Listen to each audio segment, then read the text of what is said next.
Chapter 1. Megan. I pulled the curtains open and looked down at the street. It was hot, too hot for London in the middle of July, and I was angry. I closed the curtains and returned to my mother's room.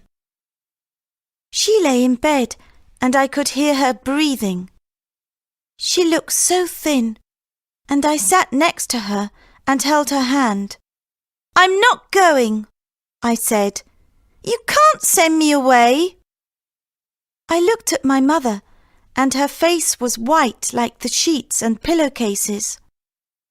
"It's only for a month, until I feel a little better, my darling," she said. "Then you can come home." Dr. Barnes stood on the other side of the bed. Has Megan got any friends? He asked Mrs. Brown, our home help. Mrs. Brown shook her head. "Megan doesn't have any friends." I heard her whisper. "She's a strange child." Friends? Of course I didn't have any friends. We moved to this part of London 6 months ago, and my new school was horrible. Mother didn't know. I didn't tell her about the bullies and the nasty text messages. Dr. Barnes put his glasses on. I could see that he didn't know what to do. We needed a miracle. Your mother is very unwell, Megan. He said. She needs to rest, and you can't stay here for the summer holidays. I don't want to leave you, Mum. You want to send me to the Highlands of Scotland to stay with Uncle Fraser, but I hate the countryside. I stood up and looked at the doctor. I'm not going, and you can't make me go. But Dr. Barnes could make me go, and he did.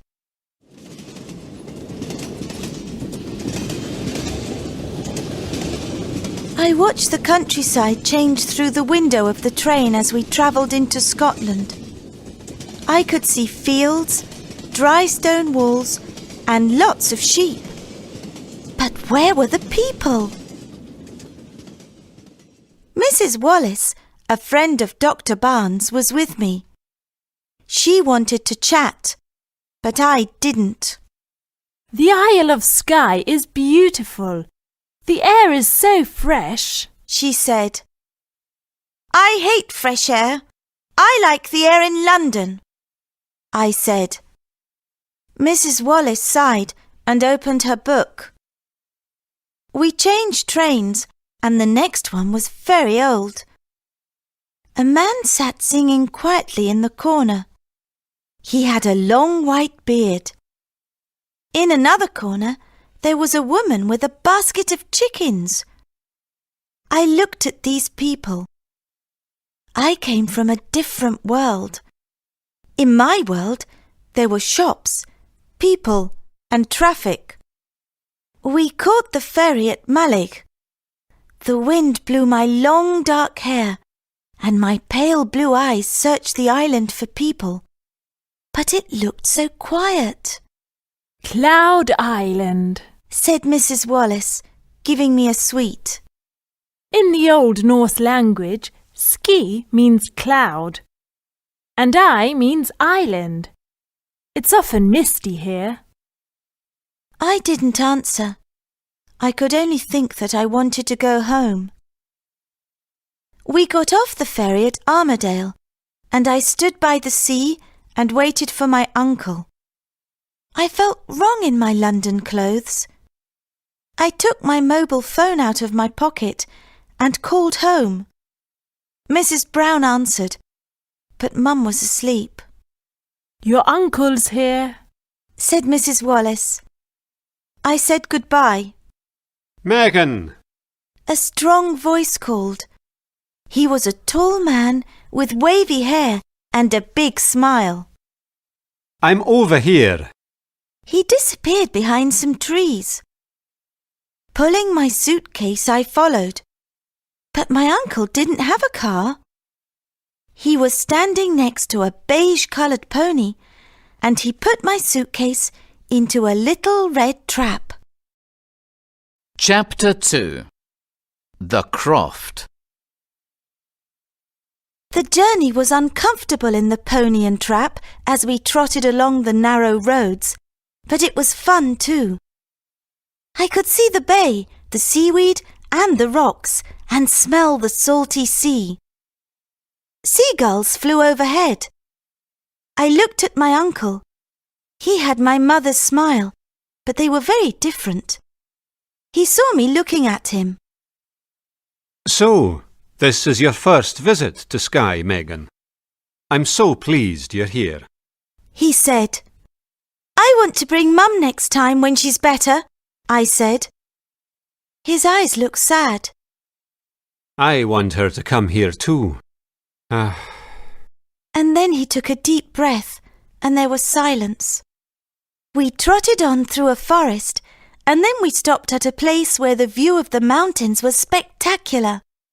The Coolin Range, said Uncle Fraser. This is the best place to see the mountains. I got out of the trap and looked around. It was a magical place. There was a ruined castle and below a sandy beach. The waves crashed, and I thought I saw a silvery white horse playing in the water. It ran and jumped, and I am sure that I heard it call me. Uncle Fraser! I shouted. There's a white horse! He didn't hear me, and when I turned, the silvery white horse was not there.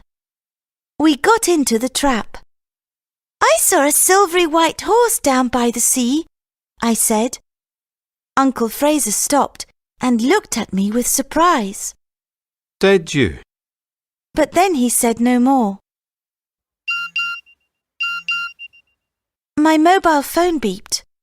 You have one new message, it said. I pressed read. Have a sad holiday. I pressed eliminate. It was from one of the horrible girls at school. I switched my phone off. I needed to forget about them. The roads were very narrow now. We're nearly home, said my uncle. I stared at him. We couldn't be nearly home. We were in the countryside. I could see some small houses, lots of animals and grass, but there was no town. Uncle Fraser turned right into a small track. Home, Darwin. Uncle Fraser said to the pony. Darwin walked slowly because there were chickens running in front of him. At the end of the track, there was a little white house with a front garden full of flowers. In one field, I could see 4 cows waiting patiently by the gate, and in another, there were some goats and a donkey. We're home, said Uncle Fraser. Welcome to White Heather Cottage. Chapter 3. No fridge. I was shocked. Uncle Fraser lived in a thatched white croft near the sea and surrounded by grass. White Heather Cottage had a tiny wooden front door, and Uncle Fraser had to bend his head to go in and out. There were 3 rooms downstairs. Inside the croft it was cosy and warm. The kitchen was at the far end, and there was a table near the window. A small fire burned with cooking pans hanging above it. I looked out at the bright orange sky. We have great sunsets here, said Uncle Fraser. He showed me his study. He was a writer, and he wrote historical novels. There were pens and paper all over his desk and books everywhere. Crofts don't usually have an upstairs, but this one does, he said. He took me upstairs to show me my room. It was lovely. There was a wooden bed and a red rug on the floor. Next to the bed there was a chest which looked like a pirate's treasure chest. There was a small desk near the window and a vase of fresh white heather. There were pictures of animals and wildflowers hanging on the walls.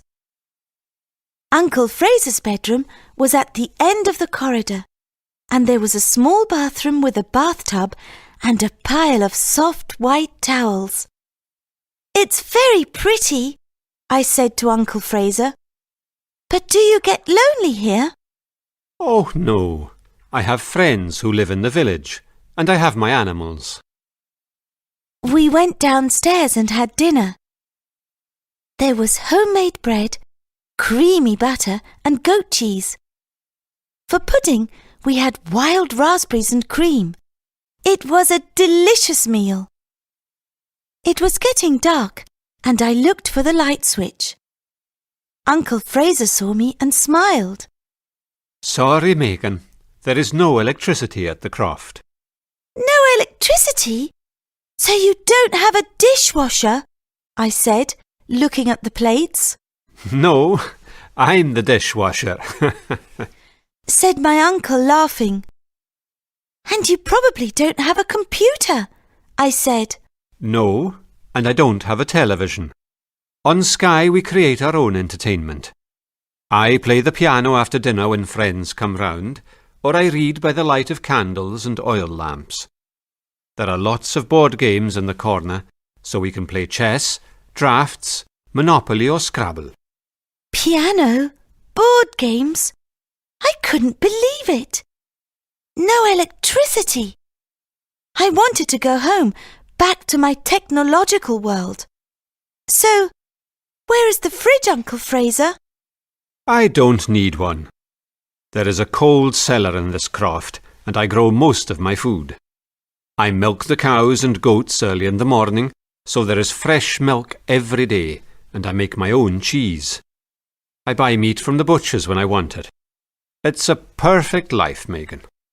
Perfect, I said to myself as I climbed the stairs to bed. I went into my bedroom and put the candle on my desk. I looked out of my window. The moon was bright, and there were so many stars. And standing in the heather stood a silvery white horse. Chapter 4.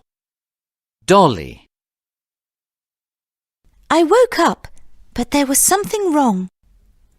Then I knew what it was. It was the silence. There was no sound of cars or traffic. Nothing. I opened my window and listened.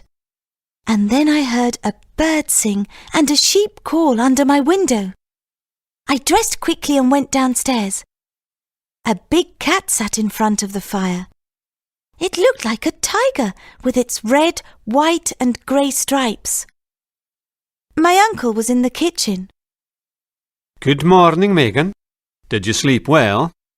Yes, I did. I slept very well, I said. And I saw the silvery white horse again, Uncle Fraser, before I went to sleep. My uncle looked surprised, but he said nothing and put 2 bowls on the table. Why do you look surprised, Uncle Fraser, when I tell you about the white horse? Uncle Fraser sat down. There is a legend, Megan, of a silvery white horse. Some people say it is a unicorn. A unicorn? I said.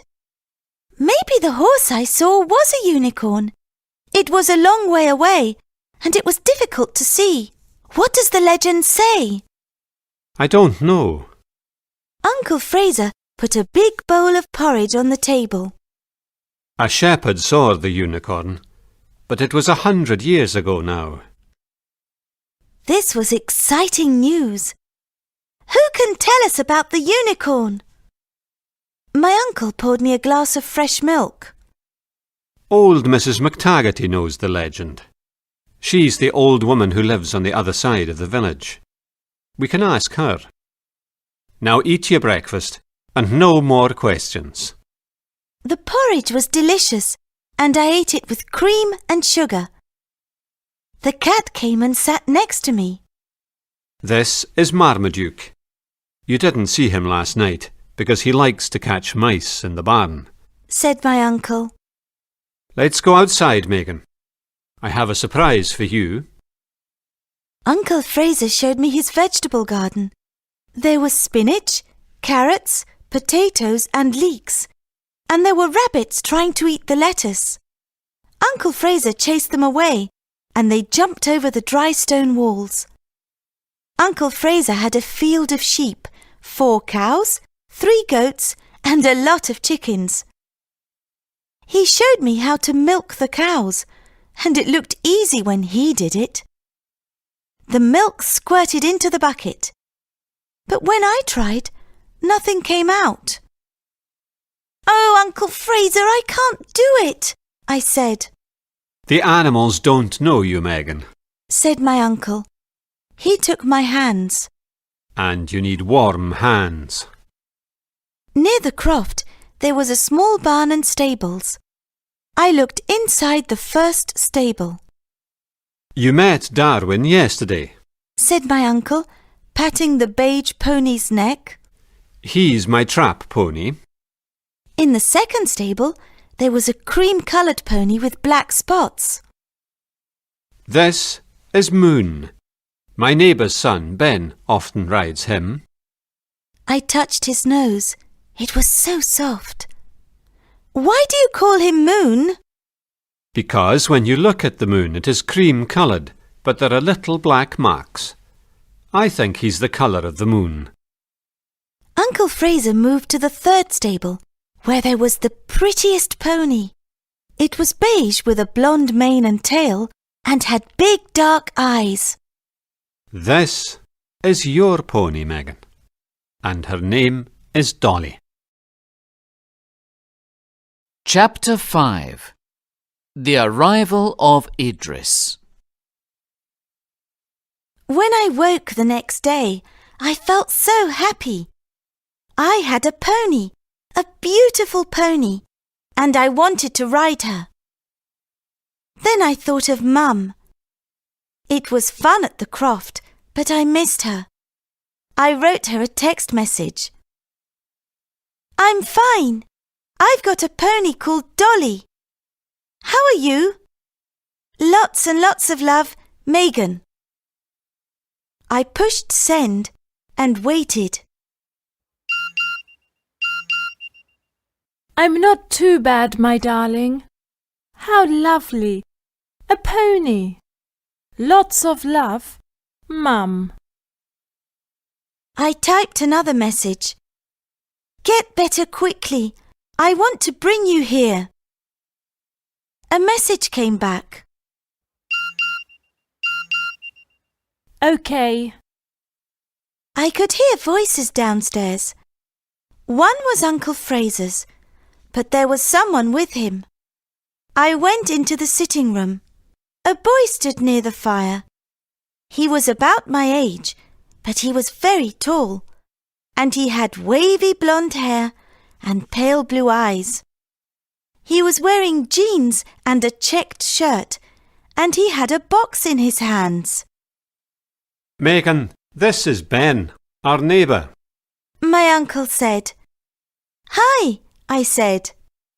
Hi, Megan. Ben gave me the box. I found this. He said as he opened it. We can look after it together. Inside the box was a baby otter. It looked at me. It was so sweet. Its name is Idris, Ben said. and I think it's hungry.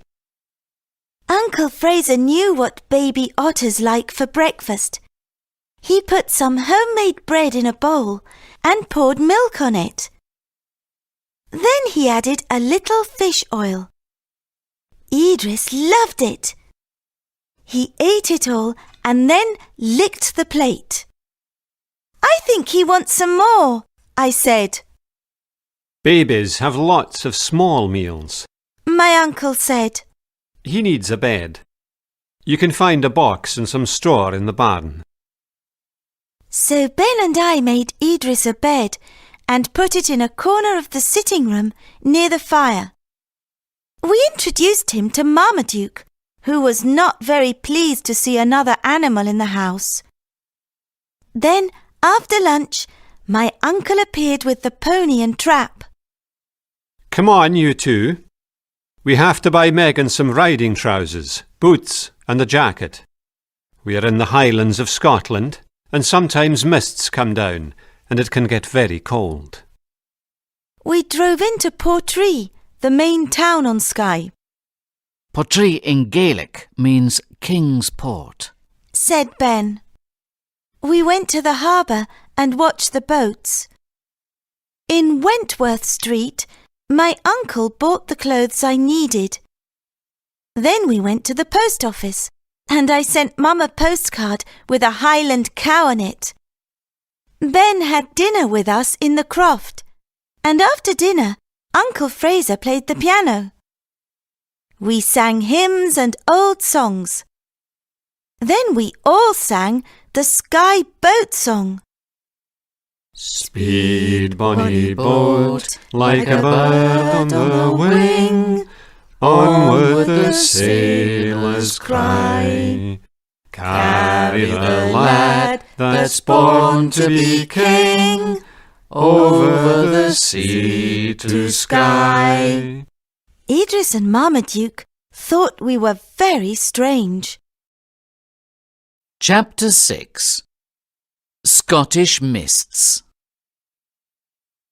Ben came to the croft the next morning. He gave me a riding lesson, and then we decided to take Idris out for a walk and pick wild raspberries for tea. Don't forget your jacket. Said Uncle Fraser. The weather looks uncertain. And don't go far. Okay, we both said. Idris was happy to go out with us. He ran and jumped among the wild flowers, and when we reached the small loch, he swam. Otters are playful animals, and Idris made a mud chute. He was very happy because now he could slide into the water. Ben and I sat in the warm sunshine and watched him. "Why did Uncle Fraser tell me to bring a jacket?" I said to Ben. "The weather's hot." Ben smiled. The weather's warm now, but it can change very quickly. We decided to pick some raspberries. There were some growing near a small wood, and we picked lots. Then we saw blackcurrants, so we went into the wood and Idris followed us. The blackcurrants were big and delicious. "Did I tell you I saw a unicorn?" I said to Ben as we walked along a little path. Ben laughed. Unicorns don't exist. That's what I thought, but Uncle Fraser said that a shepherd saw one here 100 years ago. There's a legend, he says, but we need to speak to old Mrs. McTaggarty. Ben turned and looked at me. You want to speak to Dolores McTaggarty? Do you know who she is? "No," I said, eating some more blackcurrants. We went down another path. Some folks say she is a witch. She lives in the Black House. It's the croft on the headland down by the beach. She doesn't come to the village very often. Mr. Mackey, who owns the grocers in the village, takes her food. "Why do the villagers think she's a witch?" I asked. Because the wild animals come to her. Eagles fly down and sit on her hand. The red deer come to her door for food, and so do the seals. "That doesn't mean that she is a witch," I said. Well, you can't go to her house alone. I'll come with you. Ben said, and then stopped and looked up at the sky. A cold wind blew, and the blue sky was now grey. We must go back, said Ben, and he put Idris in his pocket. We turned round, but the mist came down. The white mist swirled all around, and we couldn't see the path in front of us. We were lost, Walk slowly and hold my hand. said Ben. It was very cold, and soon our hair was wet. Thank goodness I had my jacket. Ben had a small torch and whistle tied on his jacket, but we were far from any houses and crofts. No one heard our calls. We walked on until suddenly there was a noise. It came from behind a tall tree. What was that? Cried Ben, shining his torch. But I knew.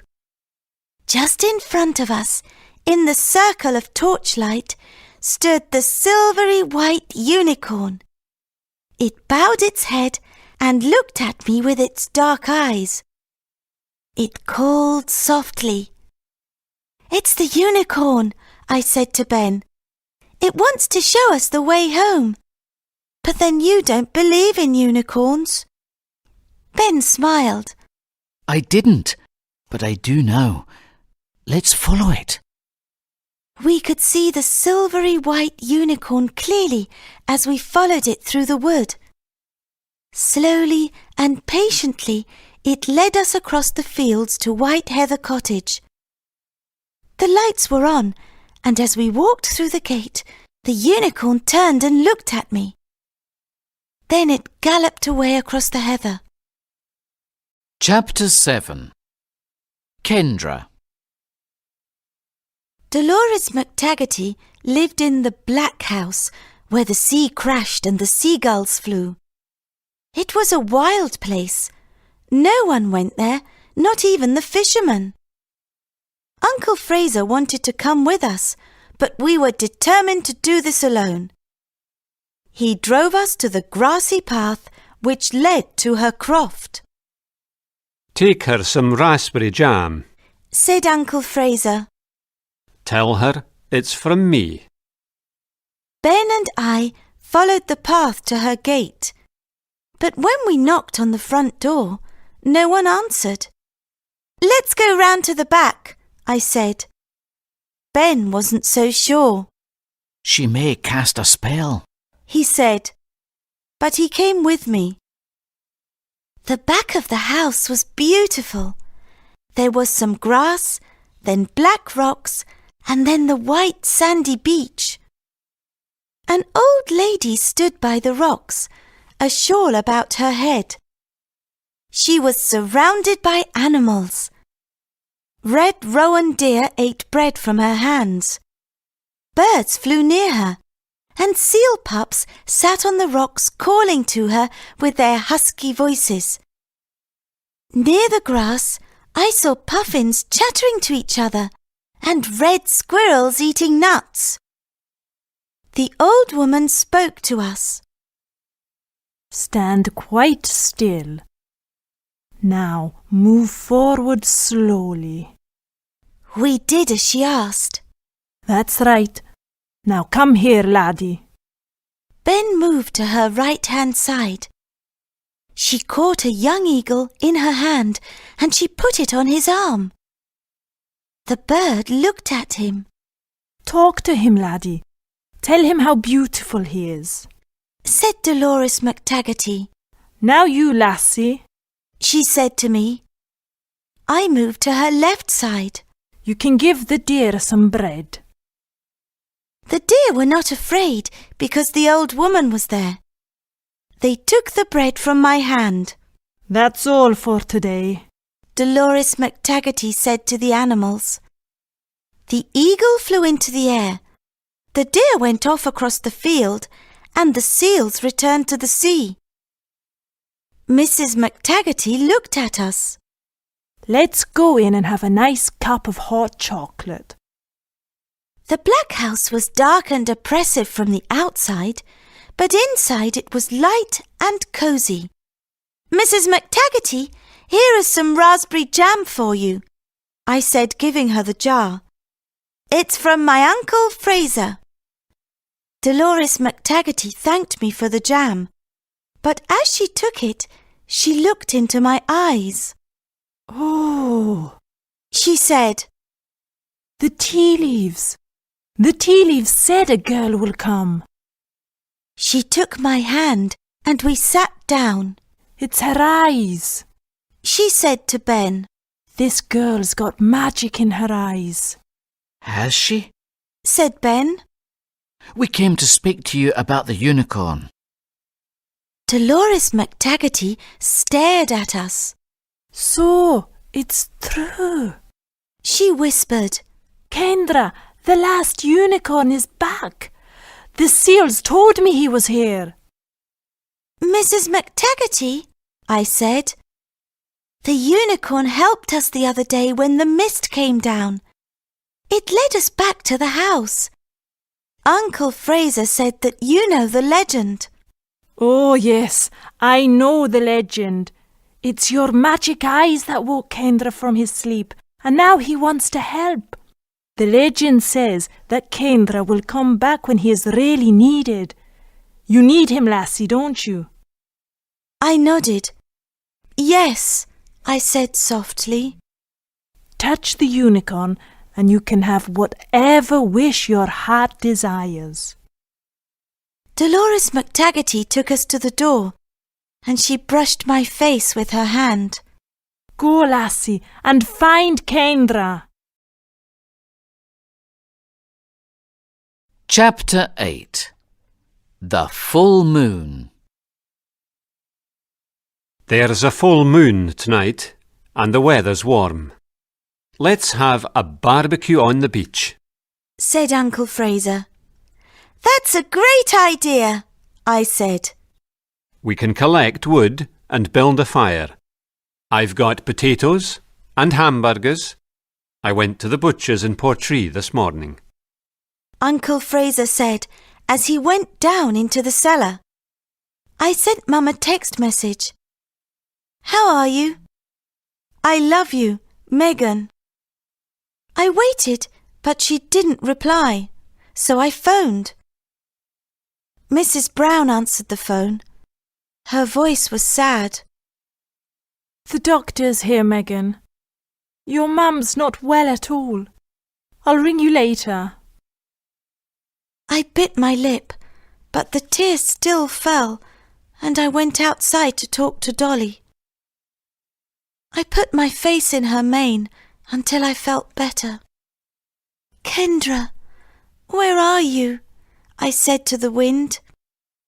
Before the sun set, Ben, Uncle Fraser and I carried our baskets of food to the beach. We collected firewood and soon we had a big fire. The flames jumped and we had a wonderful barbecue. The moon came out full and bright and we sang round the fire. Uncle Fraser wore his kilt. He brought his bagpipes and his accordion and played us some bagpipe music first. He was really good. Then Uncle Fraser played his accordion and Ben showed me some Scottish dancing. It was wonderful and I laughed and clapped my hands. Then we sang all the songs we knew. It was when we started singing the Sky Boat song that I saw something silvery white galloping towards us. Kendra! It's Kendra! I shouted, and I started to run towards the unicorn, my unicorn, the last unicorn. Wait for me! Shouted Ben, but I couldn't hear him. The unicorn was close now. I could see the horn in the middle of its forehead and its silvery mane. And then it stopped and stood quite still. Its dark brown eyes looked into mine, and it made a soft sound. Slowly, I went up to the unicorn. I touched its velvet nose, brushed its neck and its silken mane. Make a wish, came 1,000 whispers. Make a wish. I thought of the bullies at school. I wanted them to leave me alone, but there was something far more important. I touched the unicorn's horn and made a wish. The moon shone brighter, and suddenly I was alone. Kendra was galloping away, out to sea. Chapter 9. It's not goodbye. The bright sunlight woke me up. It was late, and I had slept deeply, and I felt happy, really happy, for the first time in a long while.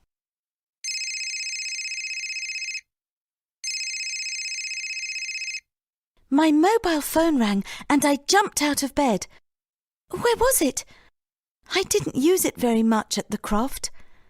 I had so many other things to do, and phones and televisions were no longer important.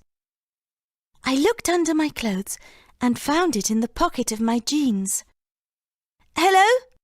Megan, it's Mrs. Brown. Dr. Barnes is here and he wants to speak to you. I felt cold. Did he want to tell me something terrible?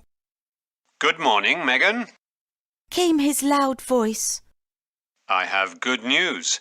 Great news. Yesterday evening your mother was very ill. I didn't know what to do.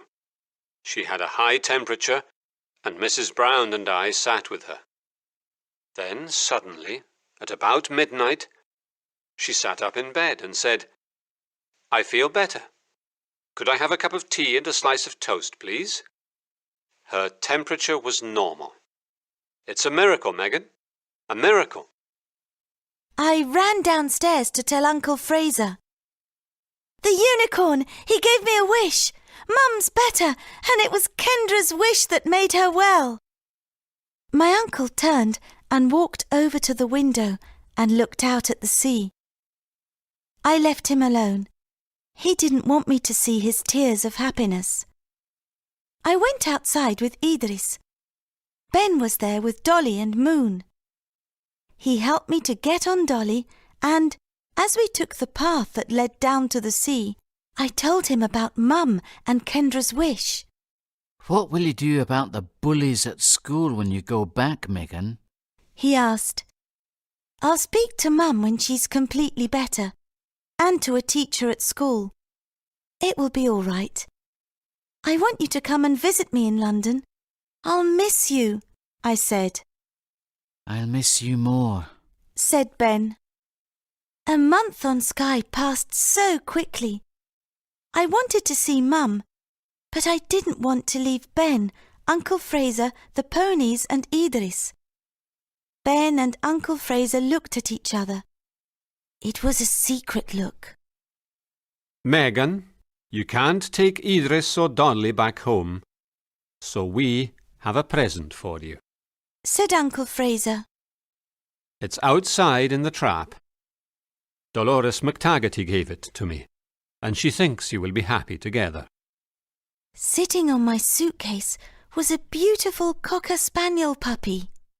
Thank you, I said, and I hugged them. She's beautiful, but I don't want to leave you. We can write and speak on the phone, and you can come back soon, said Ben. Come back with my sister. Uncle Fraser said as he kissed my cheek. Come for New Year. We call it Hogmanay in Scotland. We have wonderful celebrations in the village. There is a custom here which brings good luck for the coming year. When the clock strikes midnight, some of us from the village go to Betty McAllister's house. We take a piece of bread, some money, and some coal. All these things bring good luck. The coal is so that the house is always warm. The bread is so there is always food to eat, and the money so that there is always money. Then we throw ashes out of the back door. Why do you do that? I asked. It's the old year leaving, continued Uncle Fraser. Then we have a party, said Ben. My uncle smiled. A fine party, he said. We sing and dance until morning. Do come, Megan. I looked at them. Hogmanay on Skye and Betty McAllister's party. singing songs round the piano with Uncle Fraser, Ben and Mum. I wanted this more than anything else in the world. Yes, I said, and I hugged my uncle again. Then it was time to go. We rode in the trap to Armadale, and when we passed the ruined castle, I thought I saw a silvery white horse arching its neck and galloping in the waves. "Goodbye, Kendra," I whispered, and on the salty air there came a cry as the little white horse called out to me. Of course, we knew this was not goodbye.